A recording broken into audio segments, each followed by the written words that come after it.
Fala galera, bem-vindos a mais um vídeo do canal. Para quem não me conhece, meu nome é João Rocha e hoje eu vou falar tudo sobre ninhos para vocês. Então vem comigo que hoje o vídeo tá top.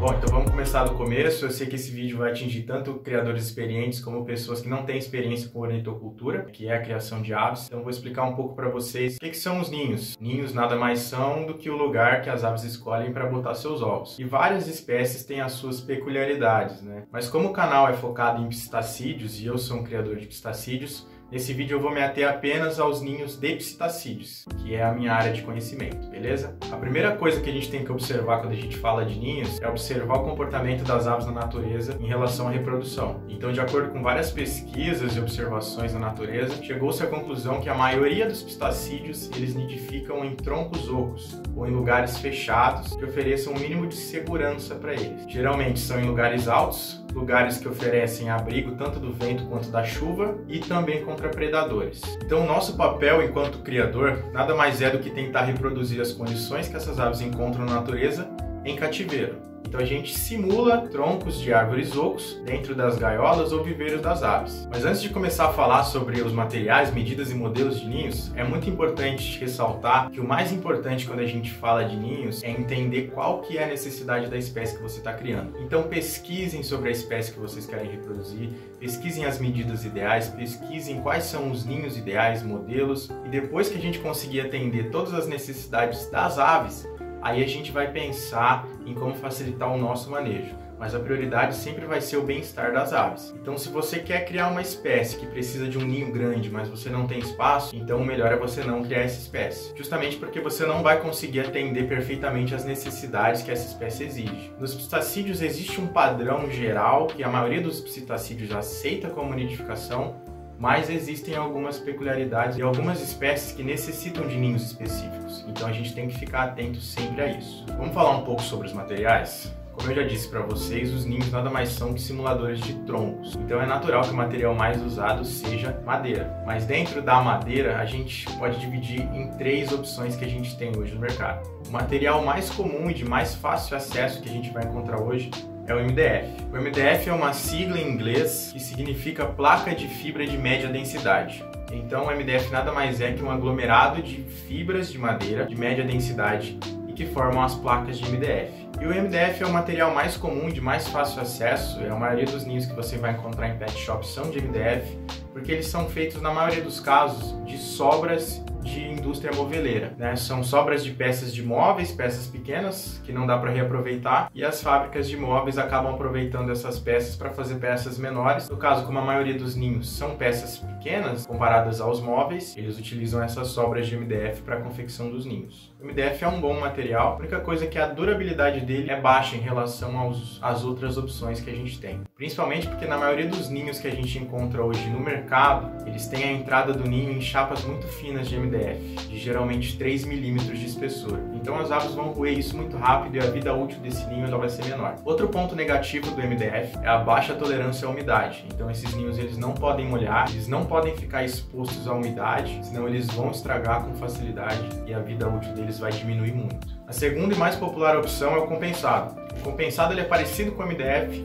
só que ele é feito de placas de madeira mais inteiriças. Então a resistência do compensado em relação ao MDF é um pouco melhor. O compensado também tem uma opção dentro dele, que é o compensado naval. Então o compensado ele é feito com placas coladas e no compensado naval é utilizada uma cola que é resistente à água. Esse material é geralmente usado em embarcações. Então ninhos de compensado naval, que são os que eu uso hoje no criador, eles têm uma resistência à umidade muito grande, principalmente em relação ao MDF. Eles são mais leves que os ninhos de MDF, então isso é um ponto positivo para quem principalmente deixa ninhos externos, que eles acabam pesando um pouco na gaiola. E também na minha experiência própria, os ninhos de compensado eles têm uma durabilidade maior em relação ao desgaste que as próprias aves fazem no ninho. Então no processo de reprodução é comum que as aves queiram destruir, queiram roer o ninho. E os ninhos de compensado duraram mais que os ninhos de MDF. E a terceira opção é a madeira maciça. É mais comum em quem cria aves em viveiros, porque os ninhos de madeira maciça ele tem alguns pontos que podem ser positivos ou negativos, depende de onde você vai colocá-los. Eles são muito mais pesados em relação às outras duas opções, então para quem quer pendurar numa gaiola fica um pouco inviável, mas em contrapartida, a durabilidade dele é muito maior do que o dos outros dois materiais. Existem alguns criadores, por exemplo, que utilizam os próprios troncos em si, apenas com buracos ali, para as aves nidificarem, o que é muito legal como enriquecimento ambiental, já que o ninho é para simular um tronco, nada melhor do que colocar um tronco de fato no viveiro das aves. É óbvio que dependendo do espaço de onde você cria, isso não é possível, mas se isso for possível, é uma opção muito legal. Pessoal, falando um pouco sobre medidas agora. Eu não vou aqui falar muito de medidas, até porque cada espécie tem uma necessidade, principalmente em relação a medidas. Então, como existem centenas de espécies de pistacídeos, eu não vou ficar falando aqui espécie por espécie quais as medidas que cada espécie necessita. Mas é muito importante pesquisar quais as medidas ideais para cada espécie, para você poder atender perfeitamente às necessidades de cada ave. Mas um ponto muito importante de falar sobre medidas é sobre uma discussão que eu já tive com um criador uma vez sobre ninhos espaçosos. E ele defendia a ideia de que ninho, assim como gaiola, quanto maior melhor. De fato, quando a gente fala de viveiros para aves, quanto maior melhor, sempre. Porque quanto mais espaço a ave tiver, mais ela vai voar, mais ela vai exercitar a musculatura. Isso é fato, isso é um fato indiscutível. Mas quando a gente fala de ninhos, isso não se aplica. E eu vou explicar os principais dois motivos por que isso não se aplica. Quando uma ave busca um ninho na natureza, ela está buscando basicamente duas coisas para que ela tenha sucesso na reprodução. A primeira é segurança, porque se ela não estiver num local seguro, ela não vai se sentir segura e confortável para botar os ovos, porque os ovos podem ser predados ou até mesmo os filhotes. E o segundo ponto, que é importantíssimo na escolha de um ninho, é o calor. E é por isso que os pistacídeos não botam em lugares abertos, porque eles precisam de lugares fechados para que eles retenham o calor. O que acontece se você pegar um periquito e colocar num ninho de arara? O que vai acontecer é que, caso ele bote os ovos, o que é muito difícil, porque ele não vai se sentir seguro naquele lugar, mas caso ele bote, o que vai acontecer é que aquele ninho não vai reter calor, porque tem muito ar ali dentro. Então, se a fêmea for inexperiente ou não for uma fêmea que choca bem os ovos, esses ovos não vão conseguir reter calor o suficiente para que os filhotes possam se desenvolver e nascer. E a questão da segurança é que se a ave está num ninho muito grande para ela não se sente segura naquele local. Um local que seja menor, ele é mais aconchegante, a ave se sente mais segura ali. Então é muito importante, além do tamanho do ninho ser nem muito grande, nem muito pequeno, ideal para o tamanho da espécie que você está criando, que a entrada dele não seja muito grande. Porque imagina a cabeça da ave. Se existe uma entrada que só passa ela, quer dizer que predadores maiores não vão passar por ali. Então, se você tem um ninho com uma entrada muito grande, isso não dá segurança para a fêmea. Então, características importantes de um ninho que seja eficiente. Ele tem que ter uma medida suficiente para os pais e os filhotes, não precisa ser pequeno demais e nem grande demais. Ele tem que reter calor e ele tem que ser um lugar escuro, porque isso remete à segurança para a fêmea. Outro detalhe quando a gente fala de segurança é que as aves na natureza escolhem lugares altos para nidificar. Então, você não vai colocar o ninho no chão do viveiro ou no chão da gaiola, porque isso não remete à segurança para a ave. Ela prefere nidificar num lugar que seja mais alto, porque fica acima do alcance de predadores. Vamos falar um pouco de modelos então. Quando a gente fala de modelos, a gente tem dois principais modelos que são os mais comuns entre nós criadores, que são os ninhos internos e os ninhos externos. Como o próprio nome já diz, os ninhos internos vão dentro das gaiolas ou viveiros, e os ninhos externos, eles ficam para fora. Na minha opinião, existem algumas vantagens de se usar ninhos externos. Primeiro, você deixa de ocupar o espaço dentro da gaiola, vai ser um espaço a mais para a ave voar. Segundo, que facilita o manejo, porque no ninho interno, toda vez que você precisa manejar os ovos dos filhotes, você tem que tirar o ninho do lugar, isso acaba estressando os pais. Então no ninho externo você consegue fazer toda a manutenção sem ter que tirar o ninho dali. Mas essa briga de interno e externo vai depender do seu espaço. Desde que você esteja respeitando as medidas ideais daquela espécie, tanto faz se você vai usar um ninho interno ou externo, desde que o tamanho seja suficiente para a ave criar. Agora falando um pouco de orientação, existem os ninhos verticais e os ninhos horizontais. Geralmente os horizontais eles são internos e os verticais são externos. Por que que eu, particularmente João, gosto dos ninhos verticais? Porque como a gente já disse no começo do vídeo, os ninhos nada mais são do que simuladores de troncos que as aves encontram na natureza. A maioria dos troncos estão na posição vertical. Então os ninhos verticais eles simulam melhor o que as aves encontrariam na natureza. É por isso que eu prefiro os ninhos verticais. Outra vantagem muito interessante dos ninhos verticais: você reduz para praticamente zero a saída precoce de filhotes do ninho, porque a entrada dele fica mais alta, então o filhote ele só vai conseguir sair do ninho de fato quando ele estiver empenado e pronto para voar. Isso é um problema muito comum em ninhos horizontais, justamente por a entrada ficar muito baixa, então aves que ainda não estão prontas, não estão empenadas, acabam saindo do ninho. O que pode acontecer, e é muito comum com algumas espécies, é que quando você reintroduz esse filhote que saiu do ninho para o ninho, os pais podem acabar não aceitando esse filhote de novo do ninho, podem acabar batendo nele ou às vezes até matando. Outro ponto importante que é legal ressaltar é que o ninho vertical, na minha experiência, remete um pouco mais de segurança para a ave. Por quê? Porque como a entrada fica mais alta, o local onde estão os ovos e os filhotes, o local onde a fêmea fica, ele é mais escuro. Então a entrada de luz fica mais para cima e é um local que fica um pouco mais seguro para a fêmea. Eu já conversei com alguns criadores experientes que dizem que tiveram mais sucesso reprodutivo com os ninhos verticais, e que no final do ano a soma de ovos foi muito maior do que quando usavam ninhos horizontais. Não existe nenhum estudo comprovado sobre isso, mas a minha opinião pessoal é que como as fêmeas se sentem mais seguras nos ninhos verticais, elas acabam botando mais ovos. Então não tenho nenhum dado científico para dar para vocês aqui, mas eu acredito que isso sim de fato possa acontecer. De novo a gente entra na especificidade de cada espécie. Existem os modelos horizontais, existem os modelos verticais e existem outros modelos que são para atender necessidades específicas. Em algumas espécies de cacatuas, por exemplo, é muito comum a gente usar um ninho de 2 entradas.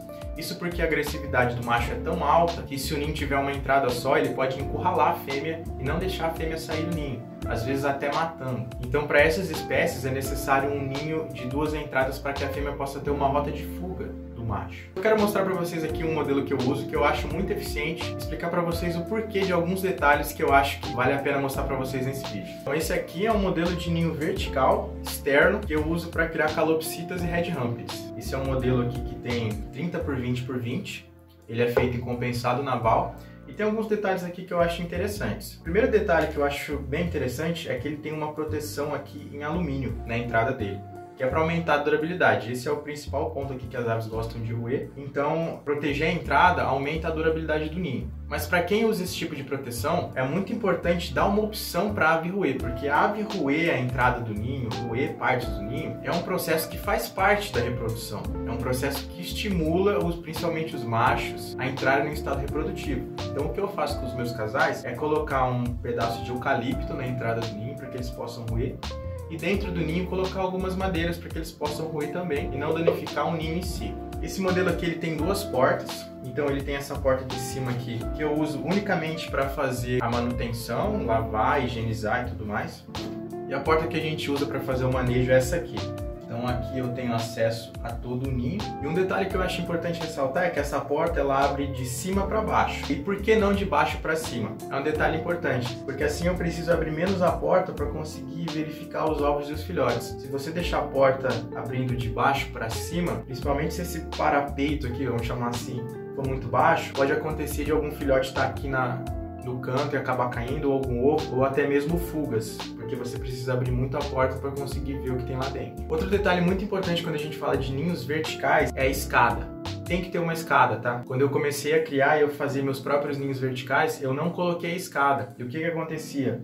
A fêmea, para ter acesso ao fundo do ninho, ela tinha que pular. E quando ela pulava, ela acabava quebrando os ovos. Então a escada é de extrema importância para que a fêmea e o macho consigam descer até o ninho sem quebrar os ovos ou machucar os filhotes. E por último, um detalhe muito importante também quando a gente fala de ninhos e reprodução é o substrato que você vai usar no fundo do ninho. Isso vai facilitar muito o seu manejo na hora de limpar. A higienização do ninho é muito importante, muito necessária, principalmente depois que os filhotes nasceram, você deixar um substrato ali para não acumular muitas fezes e facilitar a higienização. O mais comum, de mais fácil acesso, que a maioria dos criadores usam, é a maravalha. Outro substrato que eu acho muito interessante também, foi uma dica que eu peguei lá no canal do Rei Pisque, do criador Sítio Reserva, que é um grande criador, referência aqui no Brasil em pistacídeos. Em um dos vídeos dele, ele mostra que ele fez uma experiência com os casais de ecletos dele de usar como substrato folhas de eucalipto. É um material bem mais natural, menos processado do que a maravalha, né? E simula mais fielmente o que as aves têm na natureza. E no final das contas é isso que a gente busca, gente. É sempre simular da melhor forma possível, da forma mais fiel possível, o que as aves encontram na natureza.